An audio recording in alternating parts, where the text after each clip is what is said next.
Artificial intelligence आज सिर्फ तकनीक नहीं है, ये पावर है, इन्फ्लुएंस है और दुनिया के भविष्य का रिमोट कंट्रोल है।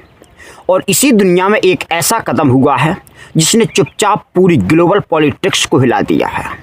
ओपन एआई के बोर्ड से दुनिया के सबसे प्रभावशाली अर्थशास्त्रियों में से एक लैरी सुमेर्स ने इस्तीफा दे दिया। यह सिर्फ किसी कंपनी का छोटा बदलाव नहीं है, ये एआई पावर स्ट्रक्चर के अंदर चल रही तगड़ी लड़ाई का संकेत है। आइए समझते हैं क्या हो रहा है दुनिया के सबसे बड़े दिमागों के बीच। तो पहला तो कि सुमर्स कौन है और उनका जाना बड़ा क्यों है। तो जो लैरी सुमर्स वो नाम है जिसका असर सिर्फ अर्थव्यवस्था पर नहीं बल्कि एआई पॉलिसी, ग्लोबल रेगुलेशंस और इंटरनेशनल इंस्टीट्यूशन पर भी पड़ता है। अमेरिका के पूर्व ट्रेजरी सेक्रेटरी रहे हैं, हार्वर्ड के प्रेसिडेंट रहे हैं, ग्लोबल इकोनॉमिक पॉलिसी के आर्किटेक्ट रहे हैं और एआई गवर्नमेंट्स के सबसे मजबूत दिमागों में से एक कहे जाते हैं। तो ऐसे व्यक्ति का इस्तीफा ओपन एआई जैसे इंस्टीट्यूशन से ये बताता है कि कंपनी के अंदर कोई बड़ा बदलाव जरूर हो रहा है। अब बात करेंगे असली खेल क्या चल रहा है। एआई अब सिर्फ टेक्नोलॉजी नहीं बल्कि जियोपॉलिटिक्स है। एआई के 3 सबसे बड़े सवाल हैं। पहला, कौन कंट्रोल करेगा। दूसरा, किसकी वैल्यू सिस्टम इम्प्लीमेंट होगी। तीसरा, किसको फ़ायदा और किसको नुकसान होगा। तो और यहीं पर पावर स्ट्रगल शुरू होता है, क्योंकि ओपन एआई सिर्फ चैटबॉट नहीं बनाता, ये AI models military, finance, media, surveillance हर जगह इस्तेमाल होती है। यानी एआई के जरिए किसी देश के नैरेटिव से लेकर उसकी सिक्योरिटी तक प्रभावित हो सकती है। सुमर्स का इस्तीफा यही बताता है कि एआई की दुनिया में पावर अब एक नए हाथ में जा रही है।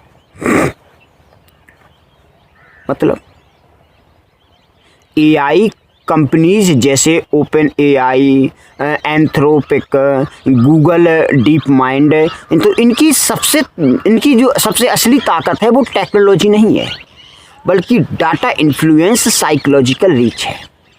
दूसरी तरफ गवर्नमेंट्स हैं जो एआई को रेगुलेट करना चाहती है।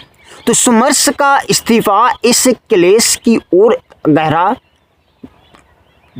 क्लेश को और भी गहरा दिखाता है।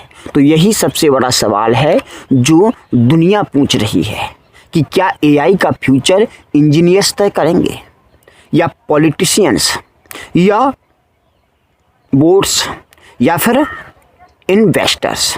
तो ये पूरी लड़ाई कंट्रोल की है और दुनिया का फ्यूचर उसी पर डिपेंड करता है।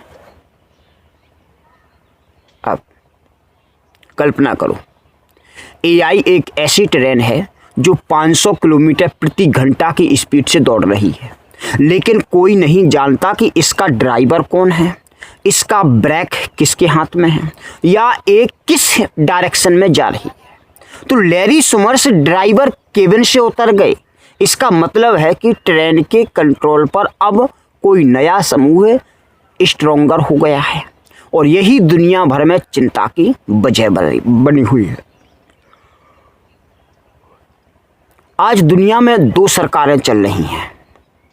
पहला विजिबल गवर्नमेंट, मतलब पीएम, प्रेसिडेंट, पार्लियामेंट वगैरह वगैरह। दूसरा है इनविजिबल गवर्नमेंट, यानी टेक्नोलॉजी कंपनियां जो डाटा, अटेंशन और डिजिटल जीवन को नियंत्रित करती हैं। सुमर्स जैसे लोग लोकतंत्र को स्टेबल रखने वाले बैलेंसिंग माइंड्स माने जाते हैं।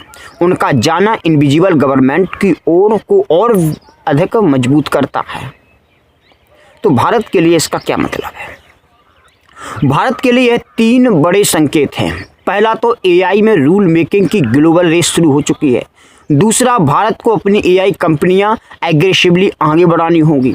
तीसरा, ग्लोबल साउथ को रिप्रेजेंट करने का मौका भारत के पास है। तो अगर भारत इस मोमेंटम को पकड़ ले तो अगले 10 साल में भारत एआई गवर्नेंस का लीडर बन सकता है।